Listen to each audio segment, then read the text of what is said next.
कर्म में लिखा कंकर तो क्या करेंगे शिवशंकर। पाकिस्तान में कुछ वैसा ही हो रहा है। अब एक के बाद एक चीथड़े उड़ने शुरू हुए और जवान गिरने शुरू हुए। पाकिस्तानी सेना पर भीषण हमला। जहां एक तरफ ये सब कुछ हो रहा है तो वहीं दूसरी तरफ भारत ने अब चीन का परमानेंट इलाज सोच लिया है और कर भी दिया है। जानेंगे क्या कुछ चल रहा है यहाँ पर। वहीं साब ने भी भारत को अब बड़ा ऑफर दे दिया है। जियोपॉलिटिक्स में धमाल मचा हुआ है। आइए जानते हैं इन खबरों को विस्तार से। इस वक्त भारत 114 फाइटर जेट खरीदना चाहता है और दुनिया की बड़ी बड़ी कंपनियां भारत के इस प्रोजेक्ट को लेने के लिए ताबड़तोड़ कोशिश कर रही है और उनमें से एक है स्वीडन का ग्रिपेन विमान, राफेल और बोइंग। ये तीनों के तीनों पड़े हुए हैं कि किसी भी तरीके से भारत के इस प्रोजेक्ट को ले ले, क्योंकि ये अरबों खरबों डॉलर का ये प्रोजेक्ट है। अब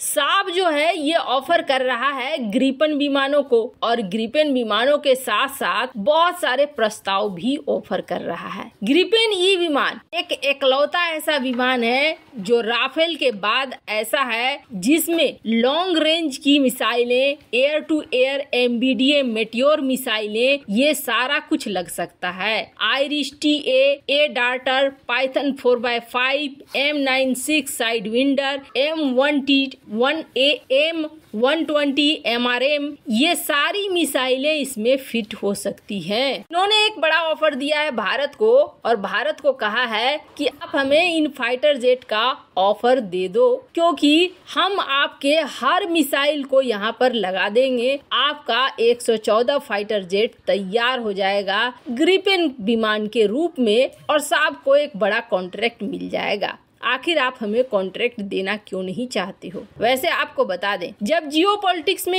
इतने बड़े ऑर्डर दिए जाते हैं ना, तो बहुत सारी चीजों को सोच समझ कर दिया जाता है कि इस ऑर्डर का असर क्या पड़ेगा। जियोपॉलिटिकल तौर पर सामने वाला देश है, उसकी दोस्ती से भारत को कितना फायदा होगा और कितना फायदा नहीं होगा। आप देखेंगे UNSC के परमानेंट मेंबर के रूप में फ्रांस है और फ्रांस के साथ भारत व्यापार ज्यादा करना चाहता है। कारण साफ है, फ्रांस के साथ व्यापार करने से साझेदारी भी बढ़ेगी, रणनीतिक साझेदारी भी बढ़ेगी और UNSC में मदद भी मिलेगी। खैर, जहां एक तरफ दुनिया भर की कंपनियां कॉन्ट्रैक्ट को हासिल करने में लगी हुई हैं, तो वहीं दूसरी तरफ पाकिस्तान में तो हर रोज नया धमाल पे धमाल मच रहा है और पाकिस्तानी सेना के चीथड़े उड़ रहे हैं। रोकने वाला भी कोई नहीं है। वैसे आपको बता दें, इस वक्त पाकिस्तानी सरकार ने एक और बड़ा फैसला लिया है, जिस फैसले को कहा जाता है अपने ही लोगों को मारने का ऐलान कर दिया है पाकिस्तानी सेना ने। ऐसा इसलिए क्योंकि दवाइयों के दाम को 20% बढ़ाने की मंजूरी दे दी है। अब जरा सोचिए, आम लोग जो दवाइयों पर निर्भर हैं, दवाइयों से तो पहले से ही लोग परेशान होते हैं, इनकी कीमत बहुत ज्यादा होती है। अब ऊपर से 20% और पाकिस्तान ने बढ़ा दिया है, तो फिर क्या हालात होंगे आम जनता के, उन लोगों के जो गरीब हैं, गरीबी रेखा के नीचे जी रहे हैं,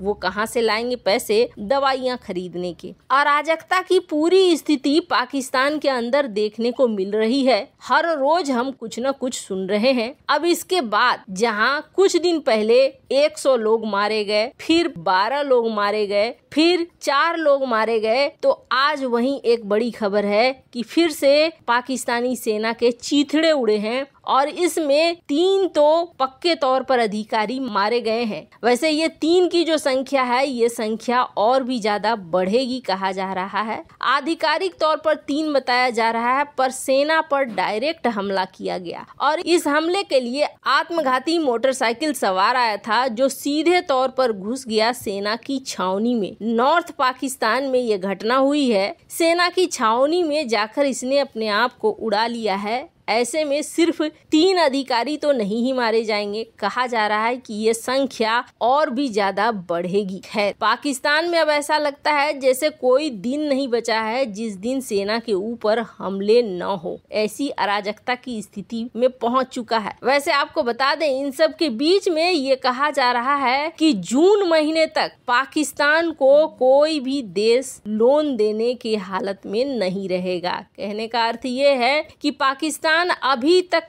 कम से कम ऐसा है कि दुनिया के सामने झोली फैलाकर लोन मांग ले रहा है। लेकिन जून आते आते पाकिस्तान की स्थिति ऐसी हो जाएगी कि अपने पैसे डूबने के डर से दुनिया के देश इसमें कोई भी पैसा नहीं लगाएंगे। इसका सीधा मतलब है पाकिस्तान का डिफॉल्ट होना तो पूरी तरीके से तय है। इन सब के हालात के बीच लगातार सेना के चीथड़े उड़ना मतलब पाकिस्तानी सुरक्षा भी अब यहाँ पे खत्म हो चुकी है। खैर, जहाँ पाकिस्तान में ये बवाल कट रहे हैं तो वहीं एक बवाल भारत ने भी काट दिया है और इस बार चाइना के साथ काट दिया है। ये बात तो तय है कि आने वाला जो युद्ध होगा ना, ये युद्ध एक अलग तरीके से लड़ा जाएगा। ये दुनिया बहुत अच्छे से जानती है कि ये तरीका AI, साइबर वॉर, इन सारी चीजों से मिला जुला कर होगा। हमने आपको पहले भी बताया है, चाइना की सेना एक कमांड सिस्टम पर काम करती है। मतलब हर इलाके के लिए इन्होंने एक कमांड बना दिया है। East command, west command, north command, south command. और इस कमांड में क्या होता है, जैसे कोई इलाका है,